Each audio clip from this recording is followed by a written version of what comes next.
Hello and welcome to another episode of the Less Matters podcast. This is part of our Less Trainers interview series, and I am honoured to have my friend Karim Harbott here, one of the longest standing Less Trainers. I think you were Less Trainer before I was, I think. So yeah, you've been in the Less game for a little while, and it's brilliant to have you here to answer some of the questions that I've been posing to hopefully all of the Less Trainers over the course of the next few months.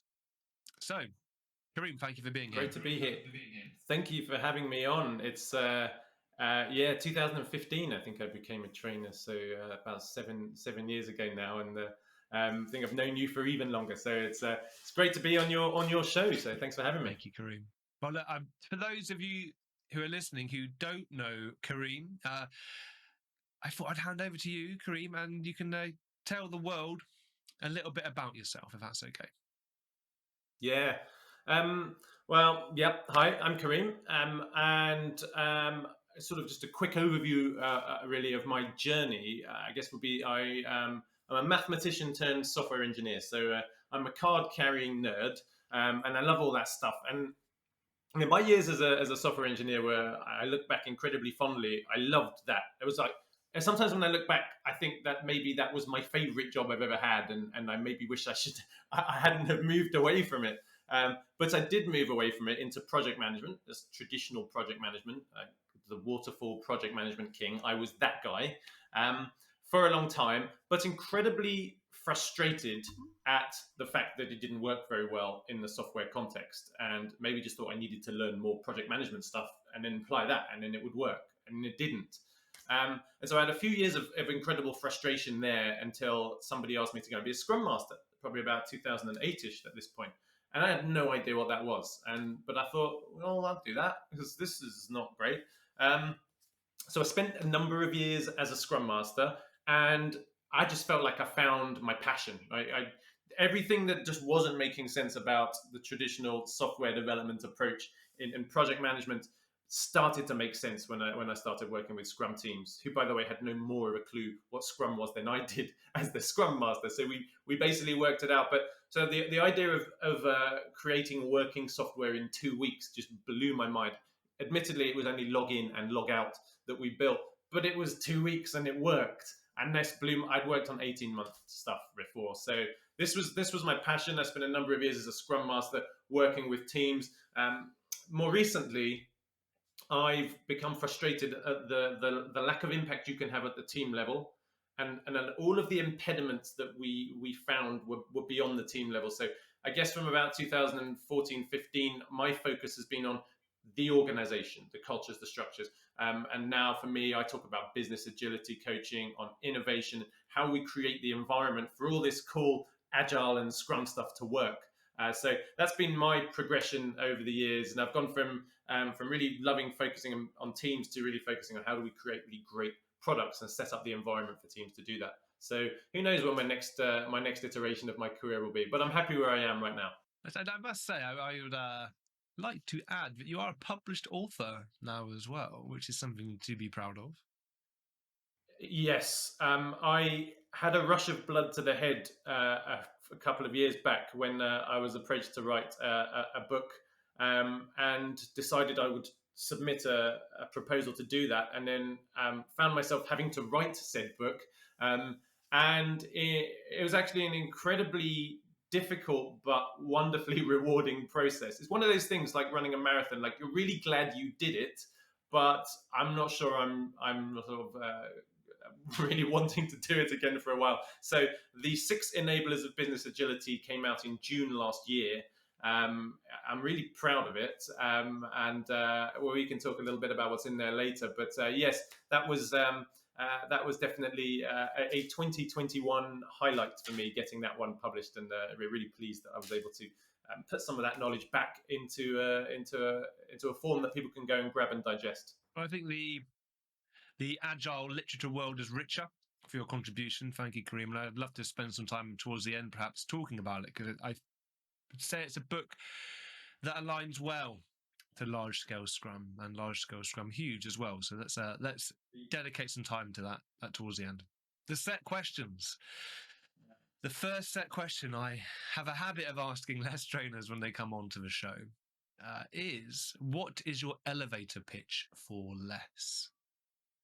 Yeah, that's a tricky one, isn't it? What I tend to say, right, and people ask me in my classes, they often ask me to talk about less compared to other scaling approaches, and I say, look, this is my opinion. Others will have different opinions to me, and that's okay. Most organizations are not set up for any agile approach to work very well. Right? It's partly what I talk about in my book, but they're just not they're not particularly compatible. So you have two options really. You can change these agile approaches to fit the organization. It's much easier to do, but much less powerful. Or you can change the organization to create the environment for these agile approaches to work. Now, for me, most scaling approaches do the former, less does the latter, which makes it far harder, far less appetizing, but far more powerful. And that's why I like it, because I never like the easy road. So that's my elevator pitch for less. Thank you for that.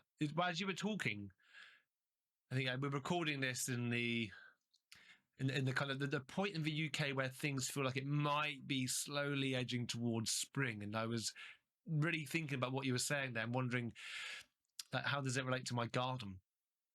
Because I think this is the thing that people believe. If I'm a big fan of growing chilies, and if I thought, oh, well, I've got a veg patch in a certain part of my garden, I'll just plant some chili seeds there and I'll grow some amazing chilies, they won't work. Like, in order for me to be successful in growing chilies, I'm going to need to sort out the soil. It needs to be a different composition to how it is at the moment. I'm going to need to move my veg patch because where it is doesn't get enough sun and it's far too wet. The way that I fertilize my plants, the ones that have grown there, won't work for chili plants. And unless I'm prepared to do that heavy lifting, to dig some holes, to enrich the compost, to get the right fertilizer, to look into all these things, I'm not going to be successful in growing chilies unless I put the hard work in to prepare the soil and prepare the ground first. And if you do grow the chilies and it doesn't work, it would be really silly to blame the chilies. It's not their fault. You didn't create the right environment. And this is the eternal question. It's like, do I want to do what it takes for this to work well? Or do I want a bit of a spray paint, right? Or something in the middle, right? It's not that black and white. And it's a great analogy, and that's how we look at it. It's like, it's not something that happens over there. It's something that is going to have to be core to the whole organization or the whole garden or whatever it is, right? You always need to create the environment for these things to work. So yeah, very much so. I think this is one of the classic conversations that you will usually come around when people start using less, I found, which is, I say, it questions a scenario that it often, unless people see it as a part of a bigger whole organizational shift, then it ends up being something that R&D do.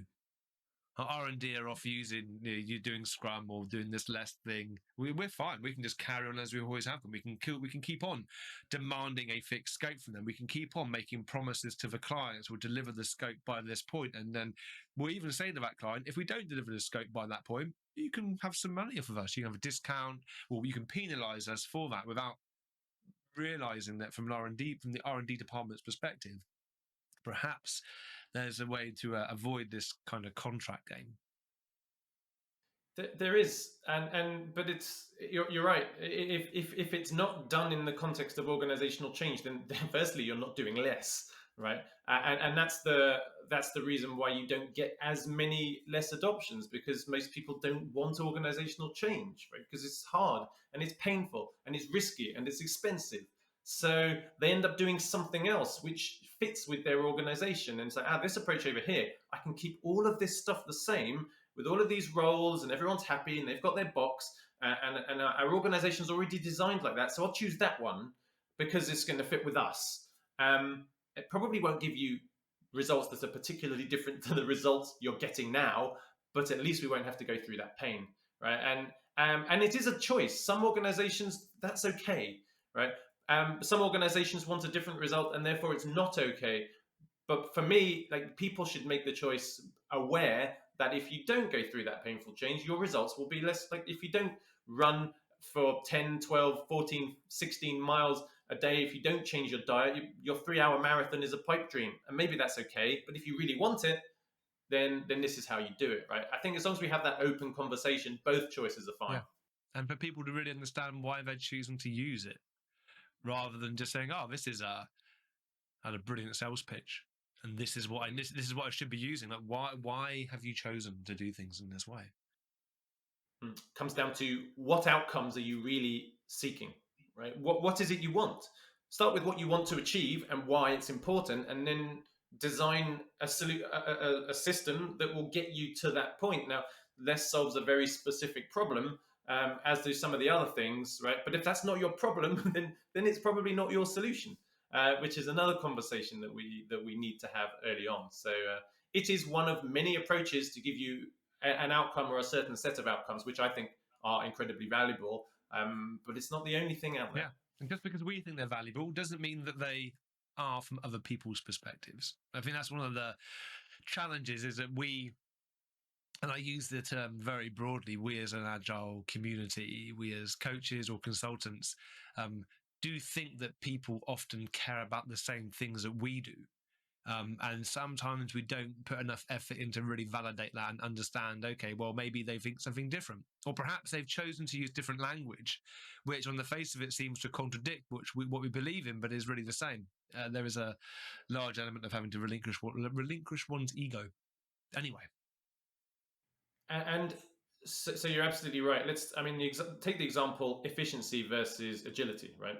Like, if you want to get something from A to B, and A to B is known and the path is known, right? Then you want to do that for as little money as possible, like stick it on a big container ship. Efficient. If the path isn't known, or if you don't know what the destination is, and you're going to have to zigzag around and dodge cannons that are landing in the sea, right? Then you probably want to be on something nimbler, like a flotilla of speedboats, on a speedboat, right? Which is going to be incredibly inefficient, but it's going to be much nimbler, and it might avoid those cannons, and then it will end up in the right place. Now, both are valid options now under different circumstances. But if you want more agility, you have to give up some efficiency. And if you want more efficiency, you have to give up some agility. And what we talk about is we want this, but what we don't talk about is therefore you need to give up this. And so when you don't have that conversation up front, and you're talking about these patterns, these team structures, and people will say, but that's really inefficient. And we'll say, well, yeah, but you said you wanted to be agile. You didn't say you wanted to be efficient. They're different things. So which is it? And I think for me, that was a big realization. In order to achieve something, you've got to give up something. Or achieve one property, you give up another property or set of properties. It's trade-offs. Just like when you buy a car, you have a fast, maneuverable car, or you have a car that's practical and safe and has space for your 19 bikes that your kids want to bring along and all of these other things. But you don't get both. I believe me, that you can either have a double buggy in the back or you can have street cred. I have the former. So you need to give up something to get something else. This is really important. And if people don't value that thing, they won't give it up. And just because you take 19 bikes doesn't mean they're actually going to ride any of them, it turns out. I only have 2 children, just for the record. So 2 bikes is enough. I've taken 2 bikes for my 2 children many places, and many times have the bikes never been ridden. But no, why not? But it was there. It was if they there. wanted to, and that's what counts. I try and be a good dad. Anyway, thank you for that, Karim. Next question. Did less choose you, or did you choose less?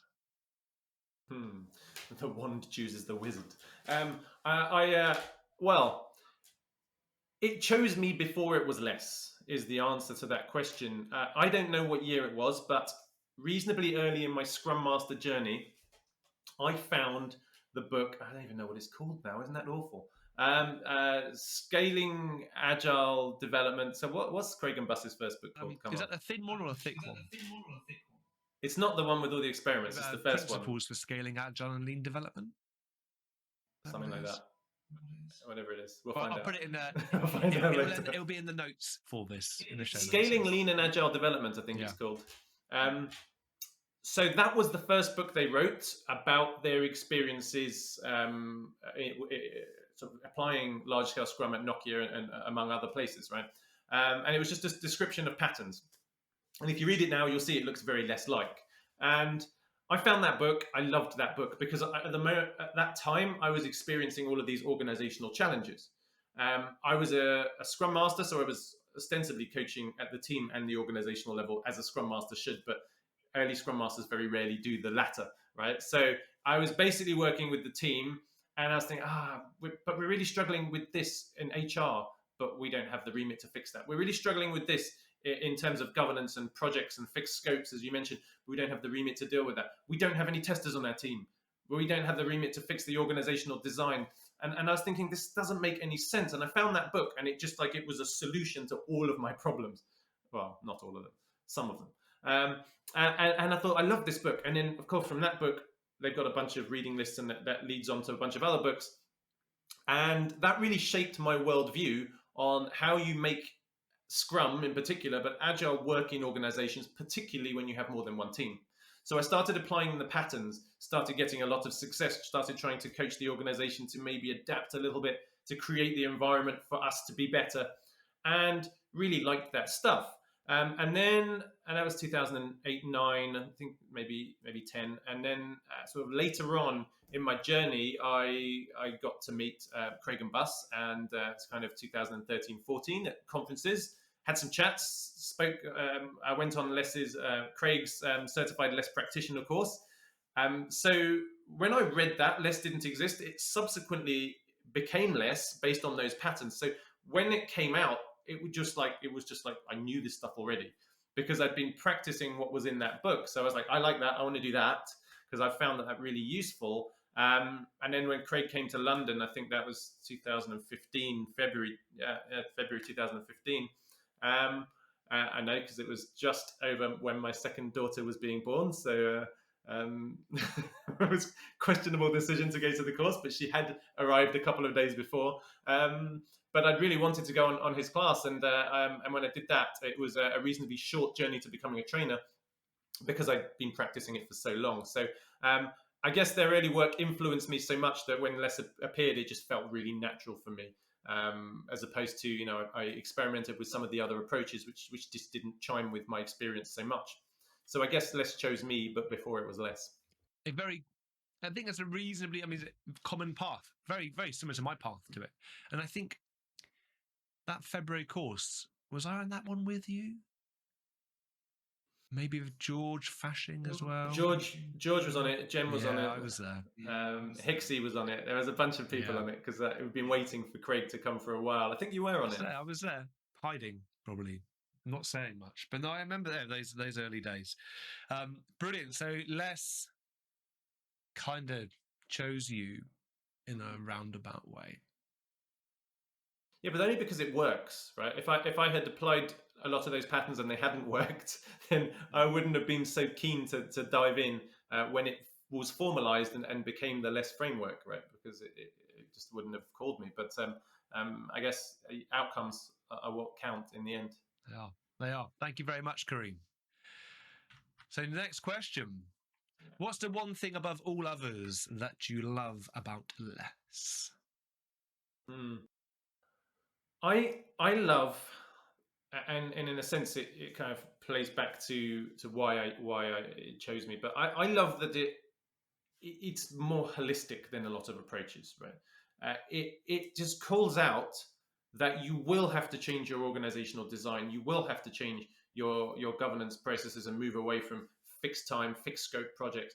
You probably, almost certainly, will have to change your team structure. You will have to change your management style, almost certainly. And it calls out all of these areas that, and in a sense, you have to do those things to make Scrum work, but it's not explicitly called out, right? And here says, no, actually, let's be open and honest about what you need to do. You need to change the organization to make this work. We're not just going to teach you some stuff that sounds really cool, but when you go to apply it in your organization, you'll realize that there's just impediment after impediment. I like the holistic nature of it, and that it makes clear up front that you're probably not set up for this right now, but you could be. And for me, that kind of holistic view is what I enjoy about it. It's maybe not as pragmatic as some other approaches, but it's real, right? It tells you the truth, and I think that's powerful. You mentioned there around some of the changes that you'd probably have to make anyway if you were using Scrum. And so less in its holistic view of things has made some of those things which we probably all have done anyway, just more explicit. Yeah. And it's not different stuff, but it's amplified when you have multiple teams. When you have one team, it's painful if you don't do those things. When you have 5 teams, it's incredibly painful if you don't do those things, right? So whilst it's always been implicit that management styles have to change when you have self-managing teams, it's always been implicit we need to change our team structures because that's what a self-managing cross-functional team is. It's always been implicit you have to change your governance structures because an empowered product owner reprioritizing based on feedback by definition is incompatible with a fixed scope, right? It's not called out in Scrum as much as it is when you have to scale it up. So yeah, it actually doesn't change anything from Scrum. It just, you feel the pain a lot more if you don't do those things, I guess.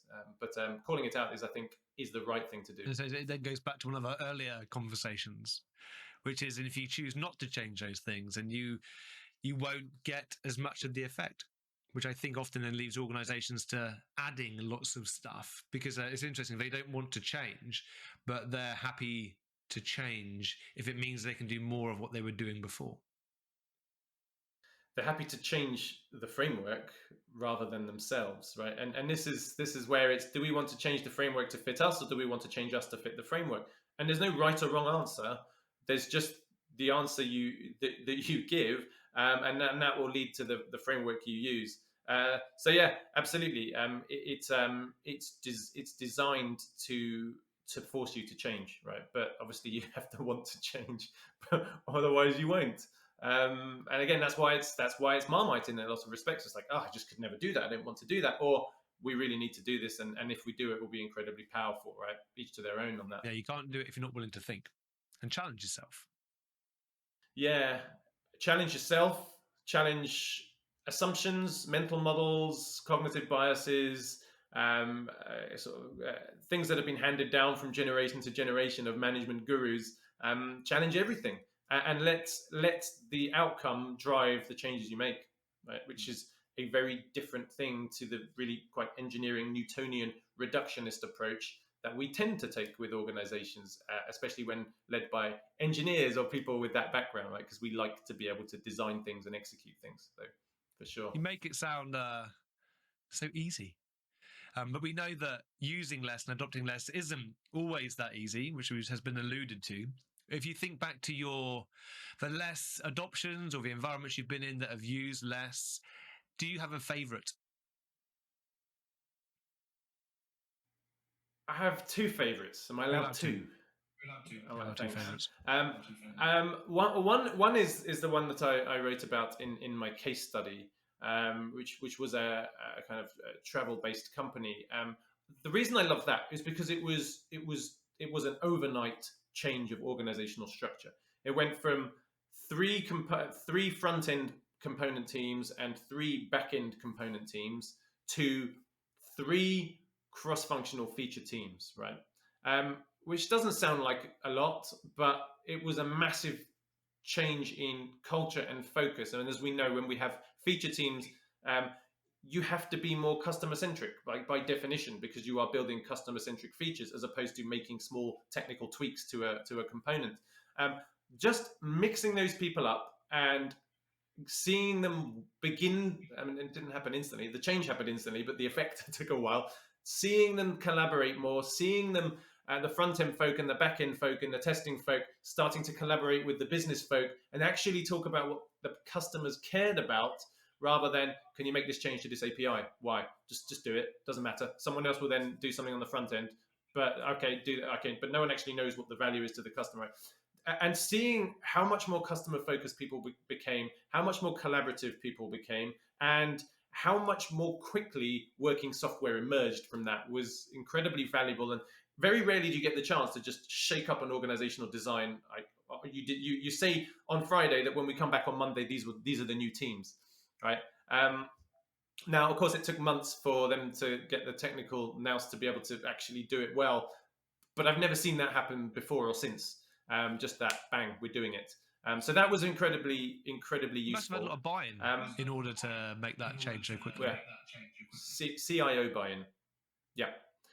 Which brings me back to lots of the things I talk about now. You are incredibly unlikely to succeed in a less adoption or any business agility transformation if you don't have. I don't even say buy-in these days, right? Because I've had buy-in before where people say, "Yeah, we buy into this. See you in 6 months." Right? You have my support, right? I don't want your support or your buy-in. I want you to actively drive it, because I can't change the team structure. You need to do that. I can't change the culture. You need to do that. There's a whole ton of stuff I can't do, right?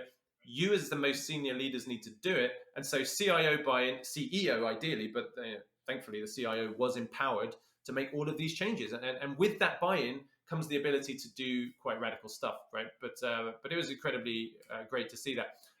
My second favorite, or my second equal favorite, is it was in a bank, and we had a similar thing. But this was the reason I like this is because it's one of the first and only times we've had real changes to governance processes, right? Instead of these fixed scope projects, we were managed to flip that to, well, just have an empowered product owner of these 5 teams, reprioritizing the work. So let's not create a bunch of business cases and plan these projects and features for the next 18 months. Give a product owner, business side, and empower them to just deliver the most valuable thing, and we'll work out what that is. Measure us on outcomes, not outputs, right? And I've never seen a bank do that before or since, right? We started, suddenly it's like, who cares what features we've delivered, because the needle has moved on these outcomes, whether it's OKRs or just standard business outcomes you're looking at. Whether it's features A, B, and C or D, E, and F are irrelevant now. The fact is, our customers are happier, our revenue is higher, our net promoter score is higher. Whatever it is that you care about has moved, and suddenly people start realizing, actually, yeah, well, this fixed scope stuff is nonsense, right? Because the features don't matter, the outcomes matter. And if you're just learning what the most valuable thing is to deliver to move the needle on those outcomes, then what's the big deal? And it was great seeing that happen, and it was even more great to see that once they left, so many other teams started working in that way, and that's kind of what it's all about, right? That lasting change. So they're my 2 favorites. Not both of them weren't perfect less, but they were less-ish. And both your favorites for, it seems, at least on the face of it, different reasons. The first one, teams working with real business users to understand real problems and working together to solve the problems. And secondly, the outcome over output focus in a large bank and changes to governance, which you're right, isn't the kind of thing you see happen en masse in the banking industry. But if you frame it as an experiment, you get away with a lot more, which is what we did, right? And nobody likes that planning process, that dragon's den of, here's a bunch of business cases. Someone from finance can pick which ones they think have the best return on investment or net present value or whatever it is you're looking at, right? I mean, that's not how customers work. So it was really great to save them that pain as well. So yeah, you take your victories where you can get them. Always. Brilliant. Thank you very much, Karim. Now, our last less focused question is, if you could change one thing about less, what would it be? Yeah.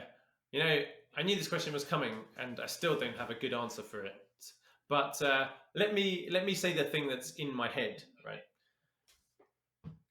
I have always been a big supporter of co-location of teams. I think for a number of reasons. Yes, you can communicate and collaborate with people via Zoom, as we're doing right now, or Riverside, or that's a little plug for that. You can do that, right? You can convey information, and this is kind of face to face. What it's incredibly difficult to do is to build relationships, to build trust, to build that social capital. Because now when I dial someone up, I need to, it's for a reason. It's not to chat about how their kids are doing and whether they got into the school they wanted to get into, right? You don't go for lunch together and just talk about stuff. And so those relationships are incredibly hard to build. So I'm a big fan of in-person co-location. Having said that, I would remove the mandate for co-location in less if it were up to me. Because whilst I think it's incredibly valuable, it's also incredibly effective to not be co-located in other ways, right? So what hit you get in collaboration, communication, and relationships, you gain other stuff, and so it will just, if nothing else, my advice would still be co-location is best if you can do it, but if you can't do it, it gives people still the option to do less, right? And especially over the pandemic, I mean, no one was co-located with anyone else other than the people you live with, and I wish that rule was a bit more relaxed. I wish it was a guide, not a rule. But it's a small thing, and quite honestly, when you work with teams, it's so rare that they're co-located. That's a rule that gets broken anyway, right? But when you're teaching this stuff, when people say, "So you're not doing less if you're not co-located, or having a plan to be co-located," it's like, well, technically not, but you are still. In my years working in banking and other organizations, I can honestly say that probably 5% of the organizations I've worked with have had 100% co-located teams where people are in the office 100% of the time. It just isn't the case. And when I was at Royal Bank of Scotland, when when the axe was coming down and there wasn't a lot of money, they didn't want people in the office. So people weren't able to come in the office every day. We couldn't physically sit everyone together. We always had teams in other geographic locations. And sure, we would have requirement areas based in the same time zones, which was great. But they still had to talk to people in the other requirement areas. So I think that I'm with you on this one. I would love to see it as a guide. I do think that co-location is the best, but when in many organizations, but that hasn't been the case for over 10 years, if not longer. It's just aware of it. Yeah, but be prepared for a hit to your team dynamic and your communication and collaboration. Be prepared for that. But what you lose in that, you gain in your ability to work-life balance for people, and your ability to hire beyond the London bubble or the Edinburgh bubble or whatever big city you happen to be in. I can hire someone in Cornwall now who's a wonderful developer and passionate and a great contributor. So swings and roundabouts, pros and cons. So what you gain and you lose. But yeah, there you go. There's my little nitpick about Yeah, less. no, it's a good one. It's a good one. One which I'm sure is shared. And there's some what I would back it becoming a guide. I think that, and we will move on in a second, but I think when working in these distributed non-co-located teams, I think episodic team coaching can happen. If you're a team coach and you're coming in and you've got a set agenda and you're focusing on certain areas and you're running certain workshops, but you're not there in the work, I think a scrum master has to be there in the work. And I just don't see how you can be as such an effective scrum master if you aren't with the team when they're doing the work. That's You really go along important. to events, brilliant. You can help facilitate, have an successful event, fantastic. But the real power of being a scrum master happens on the in between times. I mean, everyone's on their best behavior. Everyone's on their best Yeah. behavior in those events, right? It's when there are two people pairing over there, and there's maybe some conflict, and then the product owner comes over and maybe isn't as polite as they could be about the rate of progress, and those conversations are happening there. And as a scrum master, you're just observing it, and that's now in here, and you're like, right, okay, we need to do some work on that, right? That would never happen if they arranged a Zoom meeting without you, right? And so yeah, it's tough, and it is really really valuable to be there. But we know that it's not feasible for a lot of organizations for whatever reason, based on the choices they've made historically or in the moment. So let's not rule them out of the Yeah. framework. And let's not forget there are some people who just can't physically get to an office. That as well. We Yeah. should be opening our doors to people who can make fantastic contributions, but can't for any physical or mental reason can't make it into an office. I kind of feel that the co-location rule is limits our opportunities for diversity. Yeah, exactly. And life choices, right? Because some people need to drop their kids off and pick their kids up at 3, right? And it's just this gives them the opportunity to do that. So I'm a recent convert, but I'm a convert to distribution. Brilliant. Thank you very much, Karim. Okay, final 2 questions. Think about Agile generally. What's something in the Agile world you think should have been more popular than it was? Can I give you Yeah. two? Look at you. I'm noticing a pattern here. XP. We go back far enough. I think for me, anyone who does Scrum well does XP anyway, pretty much. But it's still it still happens that people try and do Scrum without all of those great engineering practices, and don't try that. It's a terrible idea. It won't work very well in a software context, right? So XP, I think, should be on a level footing with Scrum. In fact, the two should have just largely combined. Now I know some Scrum is not software, but still. Um, and one that I think that you might enjoy, specification by example. Yeah, gets my vote. I think because I know you're a fan, because or BDD or whatever format you want like anything that drives communication and collaboration and conversation between people who in the same team who do different roles to ensure a shared understanding and prevent defects before they happen is something that should happen more. And still, I teach this on my CSPO class, because I was like, look, your job, right, is to make sure the team really, really crystal clearly understand what they need to build, right? Because it's better that than they build it wrongly and then you tell them it's wrong and they fix it. I still don't see it happening very often in organizations, and it's a shame. I find it mind-boggling. I always find it. I mean, there was an API developer that I was talking to recently, and if he's listening to this, and he'll know who he is. And I just said, did you find it weird that you're given, something, a spec or some guidance, and then you have to create it, you have to work on the API piece, but not actually knowing like how that's going to be marked, like what when you're done with it. Yeah, it's like, whatever. It's kind of weird actually when you say it that way. I mean, would it not be simpler to kind of get together as a team and say, right, if we're going to be delivering out this function, this feature to the user, they need a bit of API, bit of front end work, bit of work here and there. Would it not make sense just to begin to say, okay, well, should we talk about some realistic examples of what success means if this is done from the user's perspective? And then actually let's do just enough to make those pass. And it's like, oh, actually, that kind of makes a lot of sense. It's like, yeah. A lot of sense. You know what people say? They still say it when they're teachers. They say, isn't this a bit like having the answers and marking your own homework? And I say, well, how many mistakes would you make if you had the answers and marked your own homework? None. Like if you've got half a brain. Yeah. So you're preventing bugs. Yeah. Good. That's a good thing, right? We don't want bugs. We want to prevent them. So yes, it's just like that, and it's good. So I don't know. The mind boggles, but I wish more people used it. One of the best arguments I ever heard against it was somebody said to me, I was facilitating a SBE like training workshop, and it was going really well. Everyone was really engaged. We had these huge kind of specs emerging, and everyone was really enjoying it. And one person came up to me and said, "I'm leaving this training." Okay, fine, you're absolutely free to leave. This is a voluntary thing, but I'd love it if you could tell me why you're leaving. He said, "Well, this spec by example stuff, it just makes things more complicated."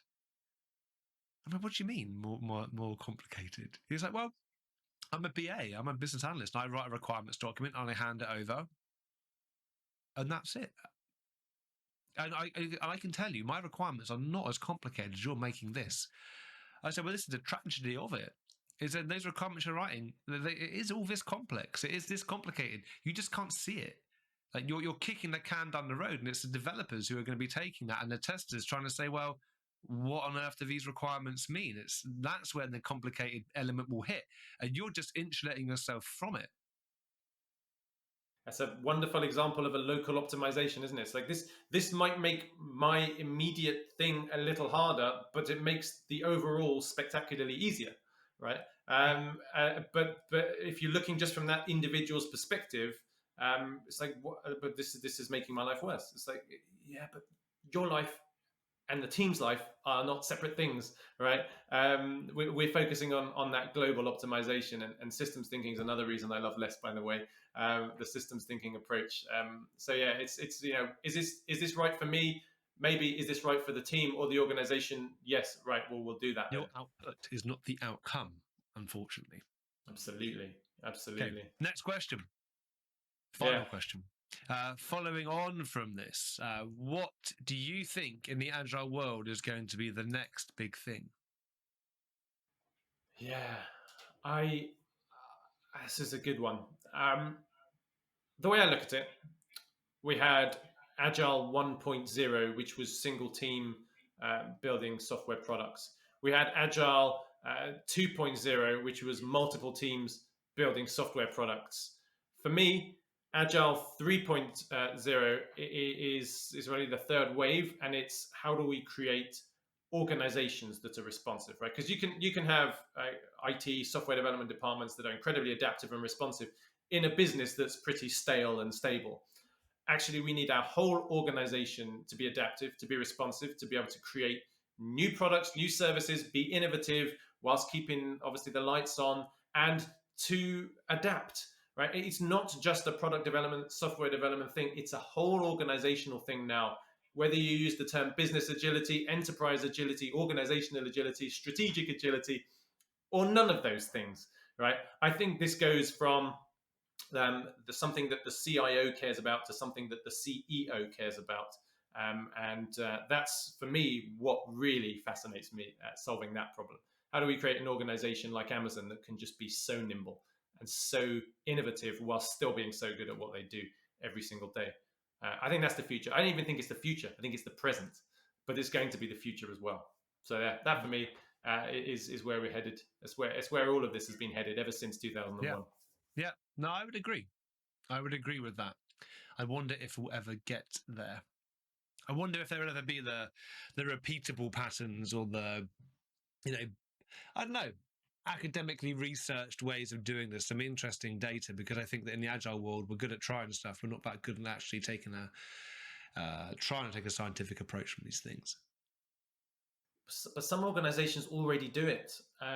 Like Netflix does it, Amazon does it. Like, look, so it exists. But the question is, a good friend and a mentor of mine, Mike Beadle, once said to me, it's easier to grow a unicorn than transform a dinosaur. Right? I think we know how to do this, and most new companies are built like this. Like, the patterns are not a secret. The difficult thing is taking an organization that exists in a traditional bureaucratic industrial revolution style design and turning them into that agile, adaptive, innovative machine. That's where we struggle, but it already exists, right? If you don't have that legacy to drag you back, the brave organizations make the transition, but not many of them. So who knows? Who knows who outperforms in the next? I know. I was thinking, I'm looking at my garden then for a second, and I thought of another kind of gardening analogy is if you want to train a tree to grow in a certain way, and the tree's been growing for 30 years, you can't take those branches and train them. They're stuck. You have to lop them off. You have to undertake some pretty heavy arboricultural work in order to get the new growth coming out, and then you have to guide that new growth. If you just leave it, they'll just grow back similar to how they were before, but it takes that dedication and that focus to train and to change the way that it's going to grow if you're going to end up with something new. Yeah, there you go. There's the next Lahmann's Law. You can add that. It's like you can add that one onto the list. Maybe I need to spend some time later on today Ben's laws of agile gardening or something. I'm not sure. There we go. There we go. Karim, thank you very much for taking this time. It's been a wonderful, enjoyable pleasure, if those words even go together, to have you here. I know we said we'd talk a little bit about your book, so I want to give you an opportunity just to tell everybody where they can find out a little bit more about you and give you the opportunity to share anything about the book in particular that you feel would be beneficial for our listeners and watchers. Yeah. I mean, it's not going to come as a surprise that I'm very passionate about the organization needs to adapt. And, I've noticed over the years that there are certain areas that tend to get ignored in organizational transformation. We tend to focus on teams, on processes, on practices, on frameworks, on tools, but not so much on creating the environment for those to work.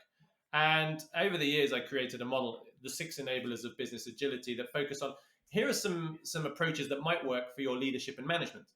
Right? Here are some things you might want to focus on from a culture perspective. Right? Here are some things that from a team structure, how we the hard architecture, how we bring teams together, how we get work done. Here's what you might want to focus on for that, getting multiple teams working in networks and collaborating. Here are some HR policies, people and engagement, to drive engagement, so people bring you the gifts of their initiative, creativity, passion every single day. as opposed to just turning up and complying. And here's some patterns. Here's some things you may want to focus on in terms of governance and funding, how you invest in the work. And that, combined with ways of working, became the 6 enablers of business agility. And I felt that there were so many transformations missing that stuff, despite talking about it in less. But people who didn't do less will just never get that message. And so, obviously, very influenced from less and all of the stuff that's happened over the years, I decided to put that together initially into a training course. Right, my Cal focuses very heavily on that, and then off the back of that, I wrote the book just to reach more people. Right, it's much cheaper to read a book than it is to come on a course. It's much more convenient. So I thought, well, maybe I'll have a broader reach and hopefully just plant the seed in leaders and in coaches that, hey, you can't just focus on this tool stuff. These other parts of the organization are vital enablers, and if just 1 or 2 organizations heeded that message, then that 18 months of pain will have been worthwhile. So you can find the 6 enablers of business agility anywhere. Amazon, Apple Books, just like all the standard places. There's even an Audible version. There's a Kindle version. There's a wonderful, very, very well-pronounced British accent reading it that's definitely not mine. Go out and check it out. You can look on 6enablers.com. I've got a bunch of free tools on there. If you want to check those out without buying the book, you're welcome to use those too. And you can find me on karimharbott.com or LinkedIn and Twitter. And if you want to say hello, come and say hello, and we can have a chat. Or just troll me on one of my posts. I'll happily engage. So I'm out there. So please do come and say hi. And if you have any questions, I'd happy to chat. I will put all that information into the show notes, and so that people can contact you or can come and troll you if you like. I know you do enjoy a good troll. I do, and I can't help but engage either. So I'm one of those. But I like a good debate and a good back and forth, a respectful debate, of course. But, I'm happy to be told I'm wrong. I'm of the opinion that a troll is just a friend I haven't made yet. But that's just me. Yes. I don't get trolled often enough. Maybe I need to be a bit more opinionated, perhaps. I can troll you if you like. I'll look forward to it. That could be the next show, talking about the emotional scars I got from being trolled by yourself.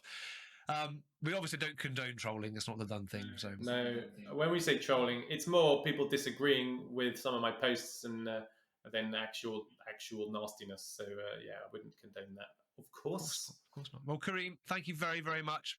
I say it's been an honour and a pleasure. I look forward to seeing you here again on the show at some point in the future, maybe going a bit deeper on your 6 enablers of business agility, because I think there's probably a show in that. That would be nice. Well, I look forward to seeing you in person. I haven't seen that face in over 2 years now, right? So we should get together at some point. But until then, we'll do the shows. Yeah. Well, maybe you and I do a talk at some point, and everyone can see us. Yes, that would be fun. Yeah. Let's pick a topic. Anyway, thank you very much, Karim. Have a fantastic rest of your day. Thank you so much. And thank you everyone for listening. Bye-bye. And we will see you again at some point soon.